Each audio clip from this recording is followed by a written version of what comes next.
পর্যায় এবং বয়স অনুযায়ী কার্যকলাপ 0 থেকে 8 বছর।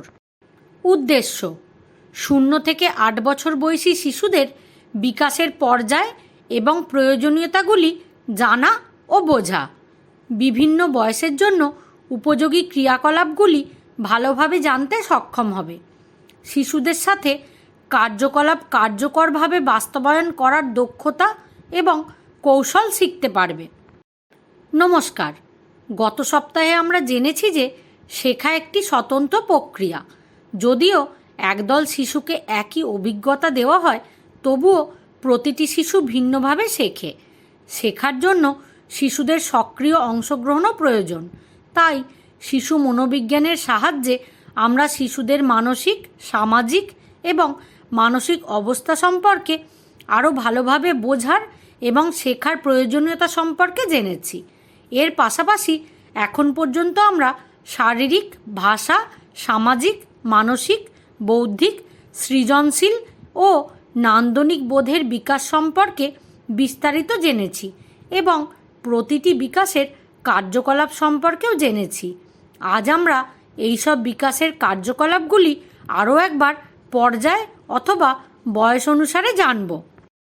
শিশুদের বিকাশের জন্য 0 থেকে 8 বছর বয়স অত্যন্ত গুরুত্বপূর্ণ এবং এই সময় তাদের উপযুক্ত কার্যকলাপের সাথে পরিচিত করা খুবই গুরুত্বপূর্ণ। চলুন এখানে আমরা বিভিন্ন বয়স অনুযায়ী কিছু কার্যকলাপ বুঝে নিই। 0 থেকে 3 বছর শারীরিক বিকাশ। 0 থেকে 3 বছর বয়সী শিশুদের জন্য হামাগুড়ি দেওয়া, হাঁটা, ওঠা, ঘোরা, লাফানো, দৌড়ানো, বল ছোড়া এবং ধরা, এর মধ্যে খেলনা এবং বস্তুর সাথে খেলা এবং গানের সাথে নাচ ইত্যাদি রয়েছে। বৌদ্ধিক বিকাশ।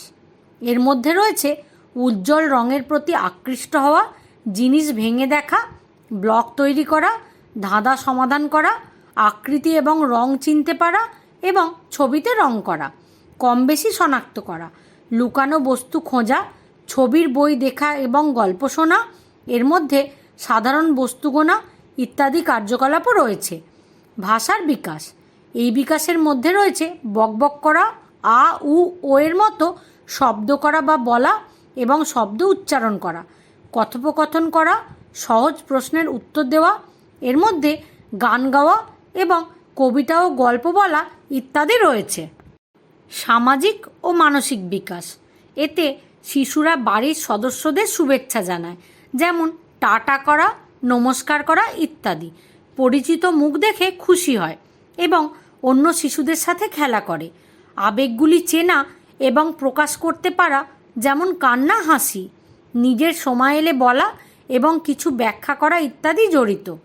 সৃজনশীলতা এবং নান্দনিকতা। এর মধ্যে রয়েছে গান, নাচ এবং তালের সাথে বাদ্যযন্ত্র বাজানো, আঙুল পেন্টিং, রঙের সাথে খেলা এবং বিভিন্ন গঠনের সাথে প্রয়োগ করা। বড়রা শিশুদের গল্প বলা এবং তাদের ছবির বই দেখানো, তাদের পার্কে নিয়ে যাওয়া, ফুল ও পাতা ছুঁতে দেওয়া এবং পশু ও পাখি দেখতে দেওয়ার মতো কার্যকলাপও হওয়া উচিত। 3 থেকে 6 বছর শারীরিক বিকাশ। শারীরিক বিকাশের মধ্যে 3 থেকে 6 বছর বয়সী শিশুদের জন্য 3 চাকার সাইকেল চালানো, দৌড়ানো, লাফানো, ধরা এবং ছোড়া, ফুটবল, ক্রিকেট ও কবাডির মতো দলগত খেলা এবং নাচ ও অ্যাক্রোব্যাটিক্স ইত্যাদি রয়েছে। বৌদ্ধিক বিকাশ। এর মধ্যে রয়েছে গণনা, বর্ণমালা শেখা এবং আকৃতি চেনা, পড়া, লেখা ও মৌলিক গণিত শেখা, বৈজ্ঞানিক ধারণা শেখা, সমস্যা সমাধান করা ও সিদ্ধান্ত নেওয়া এবং নতুন শব্দ ও ধারণা শেখা ইত্যাদি। ভাষার বিকাশ। ভাষার বিকাশে বাক্য গঠন করা এবং গল্প ও কবিতা বলা, প্রশ্ন জিজ্ঞাসা করা ও কথা বলা, যুক্তিসঙ্গত তর্ক করা ও নিজের মতামত প্রকাশ করা, গান এবং কবিতা মনে রাখা, সৃজনশীল লেখা এবং কার্যকর উপস্থাপনা করা। সামাজিক ও মানসিক বিকাশ। সামাজিক ও মানসিক বিকাশের জন্য বন্ধু তৈরি করা এবং দলে খেলা, নেতৃত্বের দক্ষতা বিকাশ করা, নিয়ম মেনে চলা এবং সহযোগিতা করা, আবেগ নিয়ন্ত্রণ করা এবং সমস্যার সমাধান করা, সামাজিক নিয়ম অনুসরণ করা এবং বৈচিত্র্যকে সম্মান করা ইত্যাদি।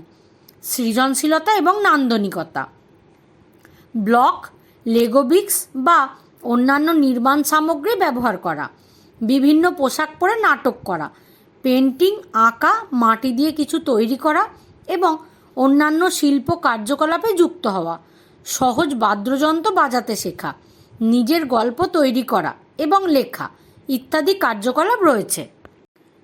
6 থেকে 8 বছর, শারীরিক বিকাশ।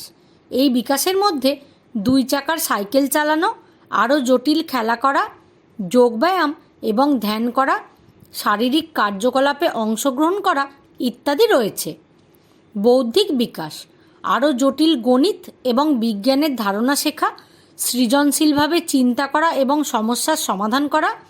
শিশু নতুন তথ্য এবং দক্ষতা শিখতে আগ্রহী থাকবে। ভাষার বিকাশ, এর মধ্যে স্পষ্টভাবে এবং কার্যকরভাবে যোগাযোগ করা, গল্প লেখা, কবিতা লেখা, নাটক করা, নতুন কিছু আবিষ্কার করা এবং উপস্থাপনা করা ইত্যাদি রয়েছে।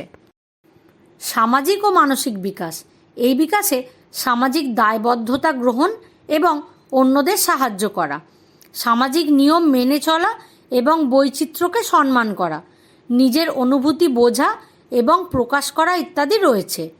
সৃজনশীলতা এবং নান্দনিকতা, কবিতা, গল্প এবং প্রবন্ধ লেখা, মাটি, প্লাস্টিক বা অন্যান্য উপকরণ দিয়ে ভাস্কর্য এবং মডেল তৈরি করা, বড়দের দ্বারা শিশুদের বিভিন্ন কৌশল এবং শৈলী ব্যবহার করে ছবি তৈরি করতে উৎসাহিত করা, অন্য লোকেদের সামনে গাইতে বা বাদ্যযন্ত্র বাজানোর জন্য উৎসাহিত করা, নাটক বা নাট্য প্রযোজনায় অংশগ্রহণের জন্য উৎসাহিত করা ইত্যাদি এর মধ্যে রয়েছে।